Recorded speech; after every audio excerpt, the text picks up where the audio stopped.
Okay, good afternoon, everybody. And we carry on our discussion about viruses.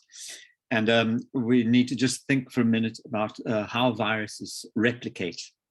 And we're going to discuss several aspects of this. But first of all, realize that if we were to follow a viral population in its growth from the time that it first infects a cell and then reproduces inside the cell, etc., we can't trace the same kind of effects that we saw in bacterial populations. You'll remember in bacterial populations, we had a lag phase, then an exponential growth phase, then a stationary phase, and then a death phase. The same thing does not happen in viruses. Instead, once viruses, they will go for an initial infection of a cell, for example. Once the virus actually infects the cell, it appears as if the virus simply disappears. And that is because it's gone internal. It's become part of the host cell's cytoplasmic machinery. And only once that machinery is complete and has reproduced probably hundreds, if not thousands, of viral particles inside the cell, those particles are suddenly released. And they are released in a burst, in one burst. And they may be released over several days, as, for example, they are released from a few cells initially. Then they go on to infect other cells, If we were to look at the number of viruses circulating, what we'll see is they increase exponentially once the infection has begun.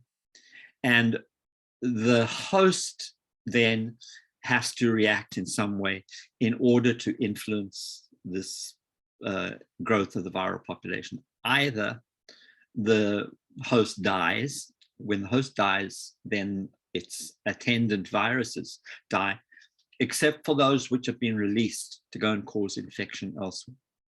The alternative is that the host can actually fight off the infection, in which case the viruses disappear from circulation.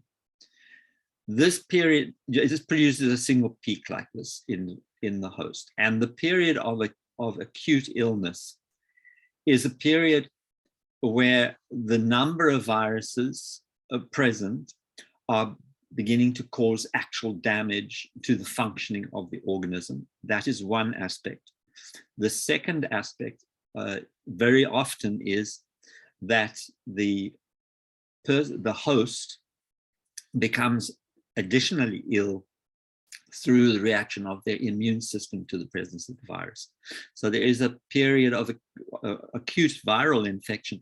This also marks a period of acute reaction of the host. And that is going to result either in the death of the host or the immune system overcomes the viral infection. In either case, if we look at the circulating number of viruses, they actually die off eventually. So it's useful at this point to have a look at bacteriophages.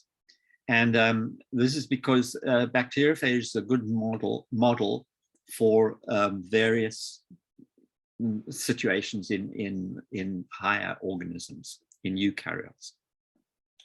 And we recognize first of all, remind yourselves that a virus which infects a bacterium is a bacteriophage.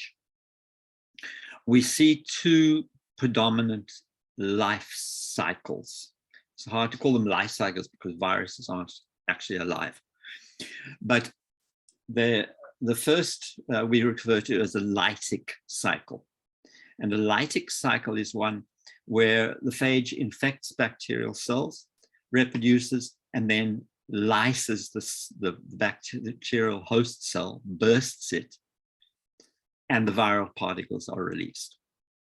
But there is another alternative, depends on the virus. And that is that there are times when the bacteriophage genome, the DNA, may be incorporated into the host's DNA. And then that phage DNA just gets reproduced over and over as the bacterial cell reproduces and divides. But there may be a point at which the life cycle is changed from a life. We refer to this as the lysogenic life cycle. And the lysogenic life cycle can be changed to a lytic cycle. And I'll show you what we mean. Reminder cells. So this is what we're talking about. This is a bacteriophage. This is a DNA phage. And it injects its DNA into the cytoplasm of the cell. To the fate of it, we will see in a minute. All of the rest of this complex machinery remains outside. All it is a complex little hypodermic syringe which injects DNA into the cytoplasm. So the very first thing to realize, there are certain stages to this whole process. The first is the virus actually has to attach, and it has to attach to the correct cells. It has to attach to a specific host cell, and it recognizes that host cell by these kind of legs, if you like, that are extensions. They're actually more like spike proteins in other viruses. They respond to specific molecules on the surface of the bacterium and attach there. So the next phage I've told you about, they actually, the phage kind of collapses. This spring structure here shortens and pushes this tube all the way through the cell wall and then through the cell membrane. And the DNA is then injected. So the DNA, once it's injected, it can enjoy various fates. But the ultimate aim of putting the DNA there is that it acts as a viral gene. It acts as a viral gene bank, rather. And it can be read off as messenger RNA. And all the viral proteins that make up this complex structure here are produced. In addition, the viral genome is reproduced. And then once all of those components are ready and mature, they will assemble. The proteins actually self-assemble. And they form the new viral particles. The DNA is packaged inside them. And a compound called lysozyme, which is an enzyme which can break down the cell wall, actually is produced, which lyses the cell, and the viral particles are released. So that's the lytic cycle. And you can see it diagrammatically, you can see it here. Here's the bacterial chromosome. DNA is injected. This DNA is immediately starts to be translated by the ribosomes, and the host DNA breaks down, and the whole cell is turned literally into a viral factory until eventually all the viral particles are mature and the cell bursts and releases them. So that is the lytic cycle. Easy to remember because its immediate result is the production of viruses. This cycle can take place extremely rapidly. This can happen within 15 minutes or so. The cells bacterial cells can begin to lyse, and it can move very quickly through a population of bacteria. Hold on a sec.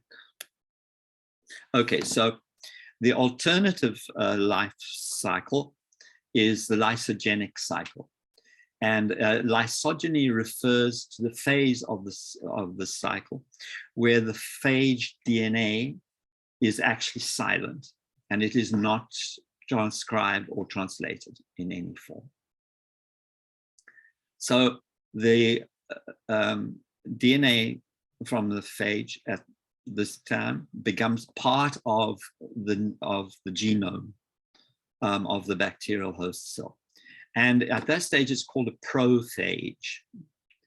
And every time the cell replicates, it's just going to replicate that prophage DNA along with all of the rest of the DNA. So as the cell multiplies, we remember from bacterial growth cycles that a very, very big population of bacteria can rapidly be produced from a small population because their growth is exponential. Likewise, the prophage population is going to be increasing exponentially.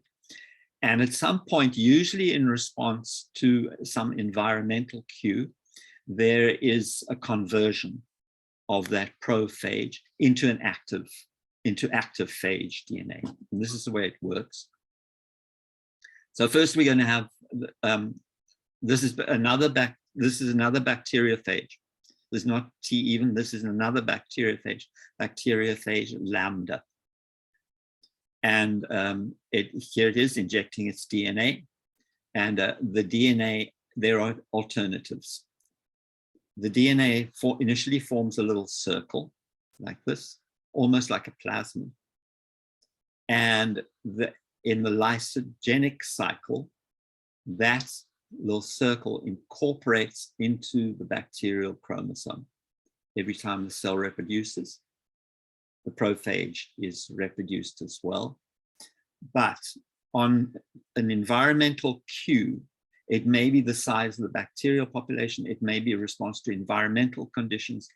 Various things can trigger this prophage to loop out again, form a little circle, and now behave as a normal, just the way that the T even phage behaved in the Lytic cycle. The cell now enters the Lytic cycle.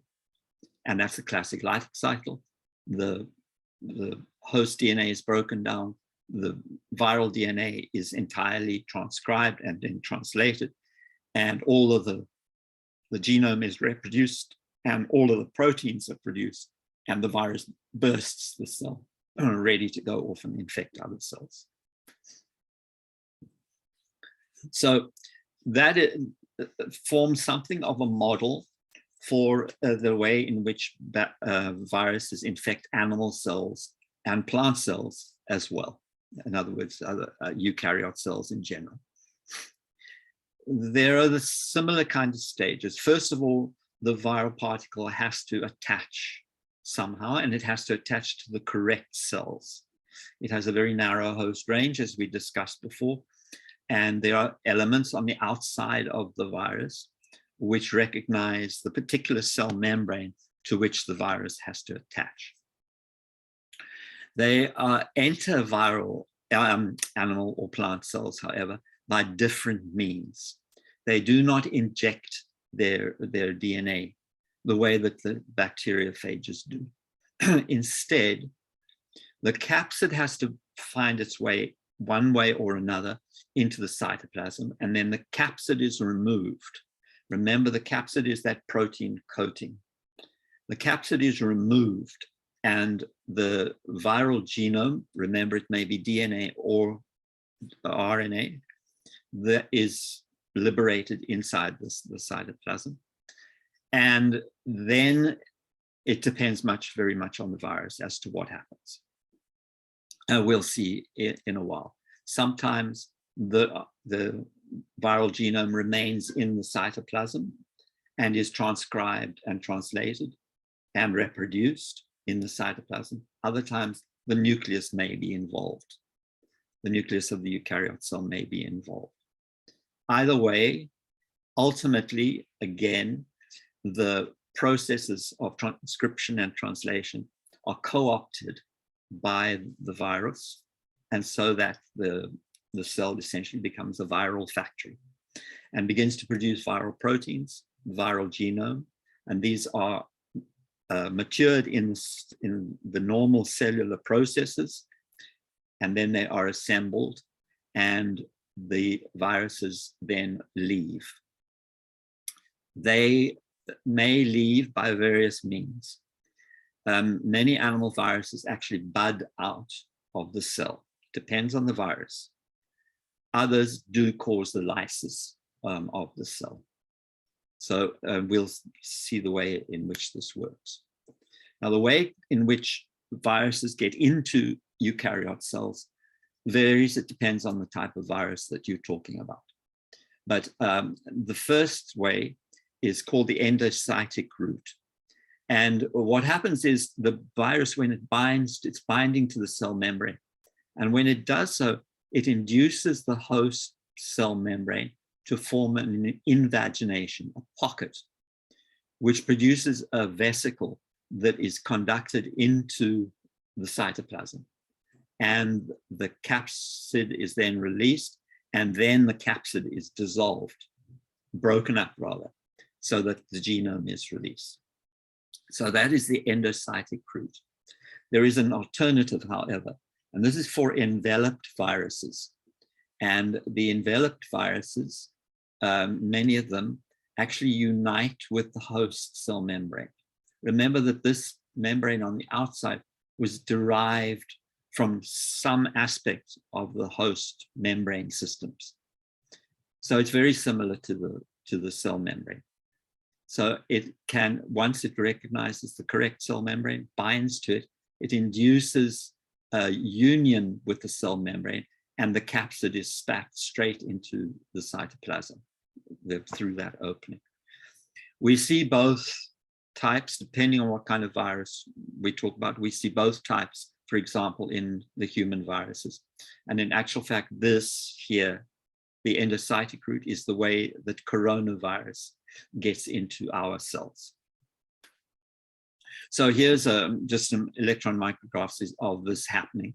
This is endocytic. This is a special set of proteins which are laid down to cause this vesicles. They're called the clathrins. Essentially the cell is, in a way, phagocytosing this viral particle. This here is fusion of the viral envelope together with the host membrane, and it's opening up there. There's a little gap there which is opening up, and this viral capsid will be spat into the cytoplasm. So this is, they cite this as being a pig retrovirus on the, this is the way, for example, that our COVID gets in. That's one, but it's also the way adenovirus gets into the cells, for example, to cite two of the ones that you have heard about. This is typical of herpes viruses, this fusion here. So an analogous process can take place when the viral particles are matured and they need to be released from the cell. And in eukaryote cells, very frequently, the host cell remains alive for a long time, budding out particles, viral particles. And the viral particles, for example, here, this would be typical of something like HIV. The capsid, together with the genome inside, is all assembled inside the cytoplasm, and then makes its way to the cell membrane. Well, it's transported to the cell membrane, and the cell membrane buds out to invest it with the envelope. But this, I must point out that this area here, where the bud is going to take place, is often highly modified. It is modified in the process of manufacturing membrane inside the cytoplasm, and it forms patches on the cell membrane where viral proteins are embedded here into the cell membrane. And it then buds out with all of those spike proteins and everything that we saw before on the outside, on the envelope around the outside. Here's viral particles budding out. In other cases, the mature virus may cause the cells to lyse. And that is typical for herpes viruses, not all of them, but it's typical for many of the herpes viruses. And it's one of the reasons why, for example, herpes simplex causes cold sores, is because it causes lysis of the cells in which it is active. Now, that is clear then that viruses can cause disease by these mechanisms. They cause disease from actively taking over this machinery of cells, co-opting them, and reducing the normal functioning of the host cells. That's the first way in which they affect us. The second way in a viral infection, as I've told you very often, is the involvement of the immune system. And the immune system may accelerate so fast or be so vigorous that it actually causes damage to the host. Here is a third way, and that is that viruses are also implicated in many cancerous or tumor processes. And these may be very, very slow developing tumors. The disease process may not be apparent for many, many years after the viral infection. And in several cases, the initial viral infection causes disease, an acute illness, which is completely different to the terminal illness. An example of that is Papilloma Virus that I have mentioned to you before, which initially causes skin lesions of some sort, but later on, years later, may cause a cancerous situation to develop. So there are some tumorous diseases which are directly responsible, directly caused rather by viruses. There are several sarcomas, that is cancers of the connective tissue, which are directly caused by a virus. And there are also a group of cancers called the adenocarcinomas, which are tumors that develop in glandular epithelial tissue and often extremely dangerous. These don't have an early infective, acute stage. The virus causes the cancers to form directly. But there are others where it has been clearly demonstrated that the virus actually acts on particular genes in the host cell. This is the case for all of these tumor-causing viruses. That many of these viruses are referred to as being oncogenic. Now, oncogenic does not simply mean they cause cancer, because there's many ways in which cancers can be caused. But the oncogenic viruses interact with genes in the normal genome, which have the potential, if they are damaged, they have the potential to become tumor-causing. So those genes that are like that are called the oncogenes. And there are many of them. They're almost all concerned with growth and with cell division. So, for example, on the surface of all of our cells, we have receptors for growth factors. This is one of the ways the whole organism manages the cell division, controls the cell division of all of the cells of the organism. That a certain amount of growth factor has to be present, has to be registered by the cell in order for division to take place. So this is a way of closely controlling cell division. The cell has to be seeing growth factor in order for it to grow and for it to divide.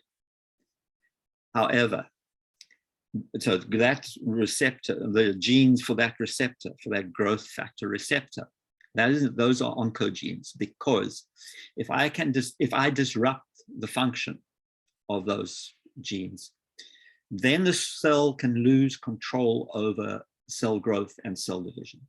So what may happen is an oncogenic virus may get integrated into the host DNA and may alter the function of the oncogene. The oncogene, which normally is only switched on by the presence of growth factor, for example, now becomes permanently active. And it acts as if there is a constant source of growth factor. And the cell is stimulated to grow and divide and grow and divide and grow and divide. And the control over growth and division is entirely lost. And that, almost by definition, is a cancer cell, a tumorous cell. So in many cases, these oncogenic viruses cause a tumor to arise a lot later than an initial infection. And the initial infection is often an acute infection. Papilloma virus is an example of a virus which is oncogenic and which acts on the perception of cues for growth and for division. And cells are permanently turned onto a situation where they continually grow and reproduce and grow and reproduce uncontrollably. And this is a cause, first of all, note that the initial infection of papilloma virus, which produces warts. Warts are also a tumor, but they're a benign tumor. They don't spread from the site of the tumor. They spread just regionally at the site of infection. But tissues of the genitals especially, which are affected by these genes, may be transformed. That is, they may be changed from a normal status to being tumorous, cancerous cells. Okay, so there are many of these oncogenic viruses. There are many adenoviruses, as I already showed you. The herpes viruses, not all of them are oncogenic, but there are some which are particularly important. And one of them is the Epstein-Barr virus, which is implicated in all sorts of things like lymphoma and various other diseases. There is the pox viridae. Now, the pox viridae is a large group. It's not just smallpox. And there are pox viruses which are also oncogenic. The human papilloma virus I've told you about.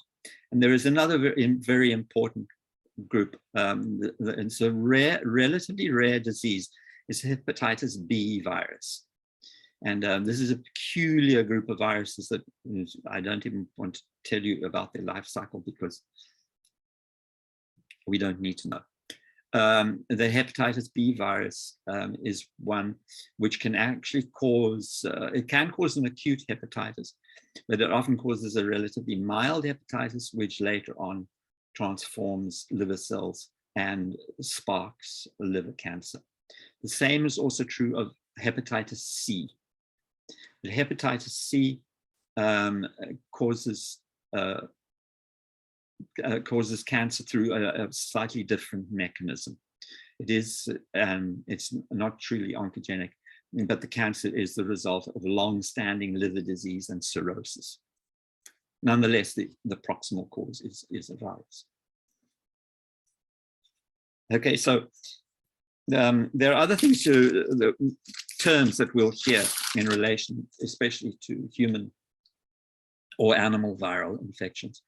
And the first is that we have viruses which actually remain latent once an initial infection has taken place. The typical example of that are the herpes viruses like herpes simplex and the virus varicella zoster, which is actually the virus which causes chickenpox. And the initial manifestation may be an acute infection. It then seems to disappear, but in fact is latent. It actually integrates itself into the host genome, much the way that we saw with the Lysogenic cycle in the bacteriophages, and then may erupt later on, according to certain environmental cues. But in this case, the infection is completely silent in between acute episodes. A persistent viral infection is a much more dangerous situation. And there are several viruses which have an initial acute period, and then they seem to fade away. But in actual fact, the virus is still active. You can actually find the viral genome circulating for years afterwards in a very low grade infection, which later on builds and builds and builds in the amount of damage it causes, and then produces a catastrophic illness at a much later date. The most famous example of this, fortunately, it is quite rare. And this is subacute sclerosing panencephalitis, which is a devastating neurological syndrome, which is caused by the measles virus. So people who have had measles, like in childhood, may in their 20s succumb to this very, very devastating neurological disease. And once it's manifests itself, there's nothing that can be done really to assist people. It is in any case a very rare disease, even amongst people who've had viruses, had measles. But this subacute sclerosing panencephalitis has almost disappeared from clinical practice because of the efficient measles vaccines. But unfortunately, with the anti-vaccine movement, which has gained strength and voice, many people are refusing measles vaccines for their children. And the incidence of subacute sclerosing panencephalitis has begun to increase again. And it is fatal once it appears in a person. Okay, just also want to just mention a couple of other points of interest. The first is, we haven't talked much about plant viruses. Now, there's a special problem faces viruses of plants, and that is that plant cells are protected by a thick cellulose cell wall. And that is very difficult for a virus to get through. And as a result, most viruses that infect plants have to gain entry to the cell either through a wound in the tissues of the plant, or through insects which bite into the plant. Most plant viruses are transmitted by insects, in fact. And all of those insects which suck plant sap are potential vectors for plant diseases. Now, these plant diseases are tremendously important, particularly in agriculture. And the reason for that is that we grow most of our food plants in monocultures, in huge areas where we grow plants which are virtually genetically identical. So if they are susceptible to a particular virus, that virus and the vectors are there, the insect vectors are there to spread the virus, then that virus can spread very, very rapidly through an entire crop. And this is exactly what happens. In actual fact, crops like corn and wheat, the agricultural extension agencies continually try to breed new varieties of these plants, because every 3 to 5 years or so, viruses begin to make their way into the common agricultural crops. And very soon the yield drops so low that it's no longer profitable to grow them.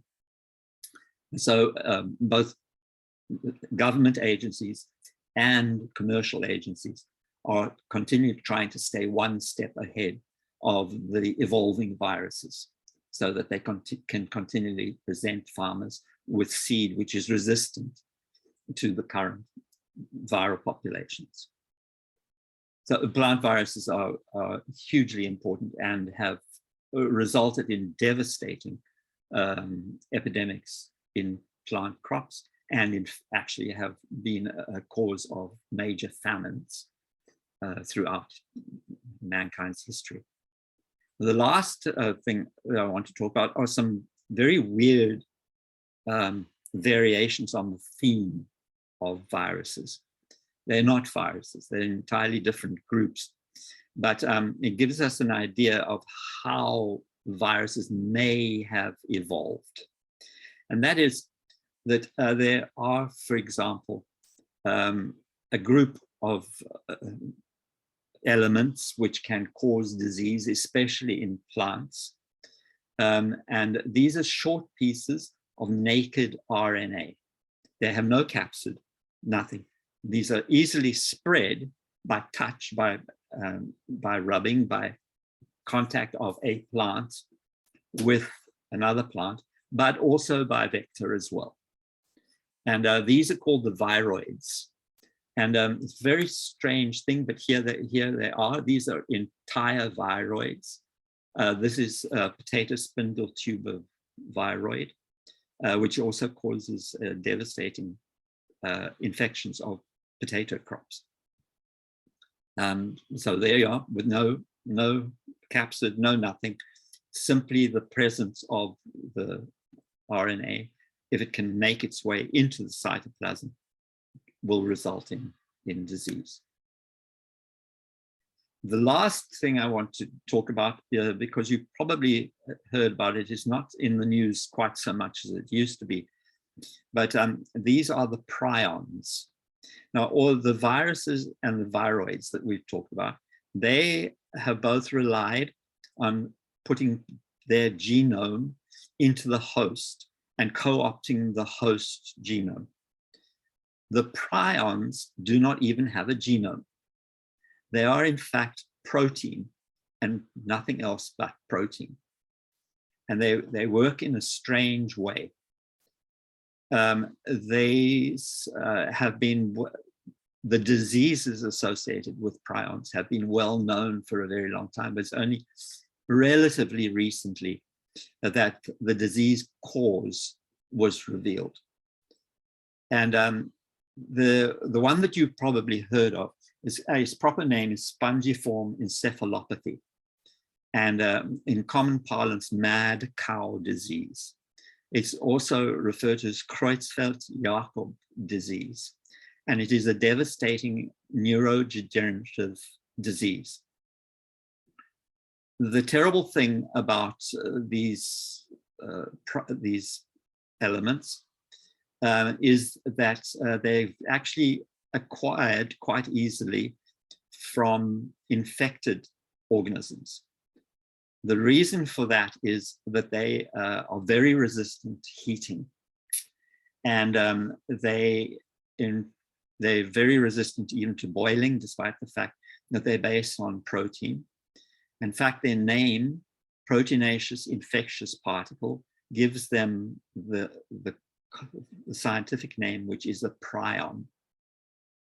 And they, for example, this Creutzfeldt-Jakob disease used only to be known from human groups that were cannibalistic.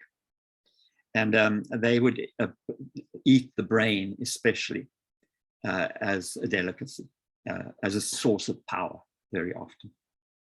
And thereby, if they ate a brain which was infected with a prion, they very easily became infected.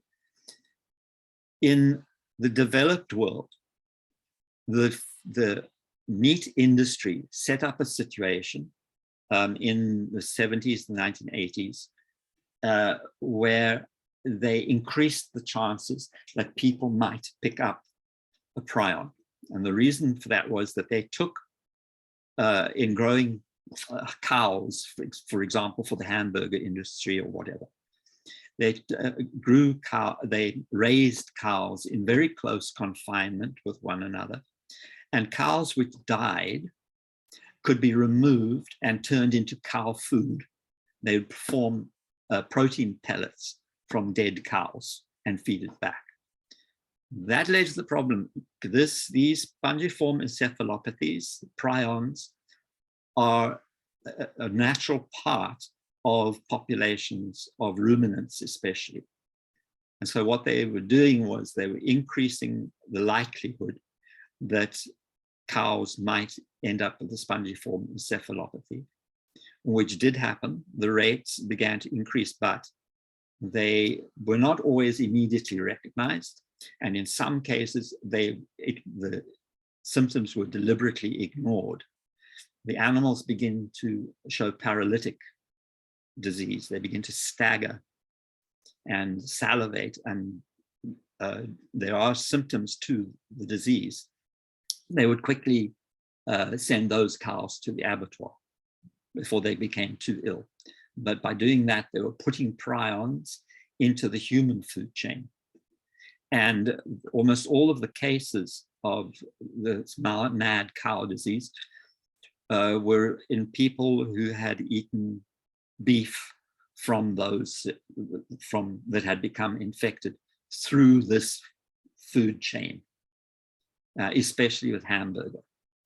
And once they realized that and they cleaned up the industry, stopped them from feeding cows, dead cows, the incidence of the disease began to decrease. There is a concern here in the United States. Spongiform encephalopathies are very common and very well tolerated in deer populations. And there is a danger of acquiring them from eating wild deer. It doesn't appear to be a very high probability, but the danger is certainly there. So yeah, they're very strange, excuse me, very strange little elements, because it's just a proteinaceous particle, yet it has tremendous resistance to autoclaving or all the kind of sterilization procedures, except for burning, that other things are susceptible to. I should just explain very briefly the way that they work, why they're infectious. They're all proteins for which there is a normal analog functioning in cells. So you've got a normal protein. And if a prion protein comes in, the prion protein is very similar to the cellular protein, excepting it has mutated into a particular form. And if it comes into contact with the natural, the normal, it forces that into the mutant form. It causes the deformation of proteins of the normal naturally occurring. Once that starts to happen, of course, you start to build up a protein, a bank of these deformed proteins, and they begin to encounter the normal protein more and more and more, producing the effects that they have. All right, so very quickly, that was the end of that particular lecture. And now we're going to proceed just to talk briefly in our next class about some of specific diseases, only a few, but a few of the specific diseases, especially of humans, that are caused by viruses.